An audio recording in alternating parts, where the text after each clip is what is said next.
Hey everyone, it's TV Girl from Voice of TV, and I'm going to be reviewing The Walking Dead Season 3, Episode 1, Seed. Now let me start by saying The Walking Dead is one of my favorite television shows currently on air. I'm not saying it's the best show ever, but it is so good. The characters are very well developed, multi-dimensional, and the writers make you care about them.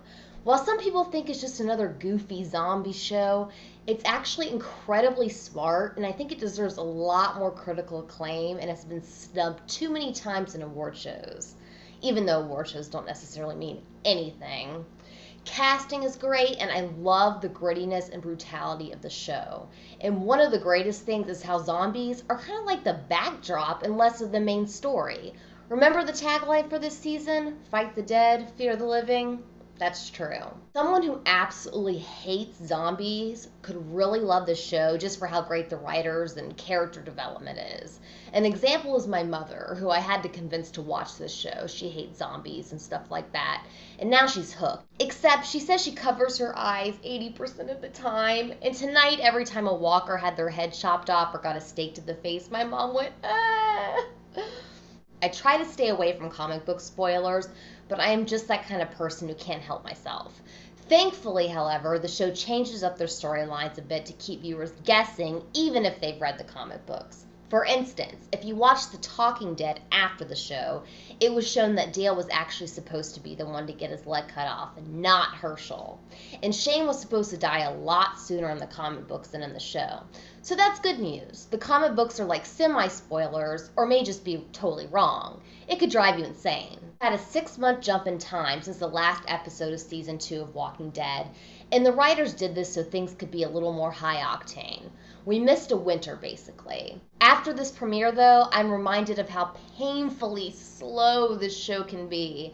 And that's not a bad thing at all, unless it's just too slow. Many of the best shows in television history are incredibly slow-moving, but it is very frustrating when you're watching them week to week and not all straight in a row. Alright, on to the show. The first thing that I notice is how stronger and hardened this group has become. Even Carl is just another part of the team. And when the group was fighting outside the prison, I learned from The Talking Dead that they were actually using an ancient Greek military formation called the Phalanx, which shows the group is no longer broken, but are a team. That says a lot. It really shows how much they've grown as a group, which is only natural. I guess Rick has also been a good leader since we last left off. Them going through the prison was just awesome, obviously. No other words. Maggie is a real badass, by the way. Wow. It was also unbelievable how the walkers were wearing riot gear. Now that's pretty scary. I was so excited to meet Michonne for the first time, and she definitely disappointed. Besides just being a sheer badass, we also learned that her and Andrea have become very, very close over the winter. Executive producer Robert Kirkman has made it clear that Andrea just has the flu, and that Andrea is closer to Michonne more than anyone else, except possibly Dale, but he's dead.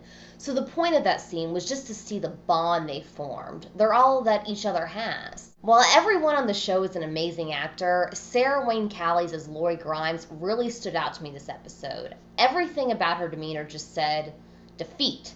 Her own family can't stand her or forgive her for the whole Shane thing, and she's just devastated. I know that Lori is one of the most hated female characters on television at the moment, but I think she was definitely more easy to like in this episode because she's finally realized the impact of some of her behavior. She's also scared that the baby's going to infect her, that it's dead or stillborn.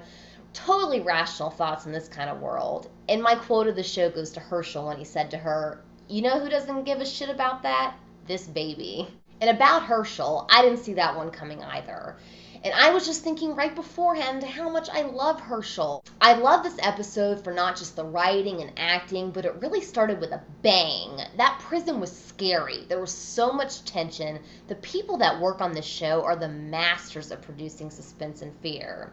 The Walking Dead, please let Bethesda produce an RPG like Fallout ASAP based on the show.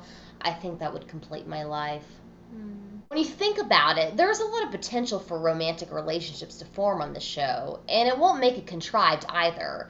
It's kind of like when you have two birds being trapped in a cage together. You only have so much to choose from and you're lonely, so you never know what's going to happen. So let's move on to some predictions and unanswered questions. There are a lot. What is going to happen with Lori's baby? This show is unpredictable, but I'm just going to go out on a limb here and guess that the baby is going to be born just like a normal baby.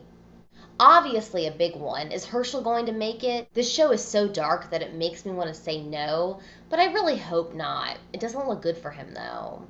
Will Andrea and Michonne run into the group again? I'm guessing yes, but it'll probably be quite a bit further in the series, if I had to guess. Will Rick and Carl forgive Lori? And should they?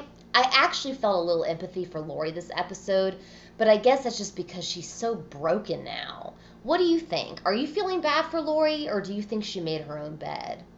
Any relationships we can maybe expect? Carol and Daryl? Anyone? Too many romantic relationships would just be annoying, though. No thanks. E-Dog. I would love to see more character development there. He gets neglected a lot. I'd like to see more of him, for sure.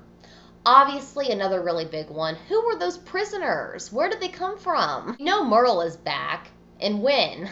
Probably like Michonne and Andrea, I wouldn't have high hopes for it being in the next couple episodes. It will be interesting, though, to see how Merle reacts to his brother being so assimilated into this group now. Where is the governor? I know I keep saying that. Okay, next episode. I just want to see the governor now. All we know is that a lot of people don't trust him, and he acts really creepy sometimes. Really, no complaints here. Perfect way to start. I already can't wait for Sunday. I'm so thrilled this is back on and we get 16 episodes instead of 13 like last season.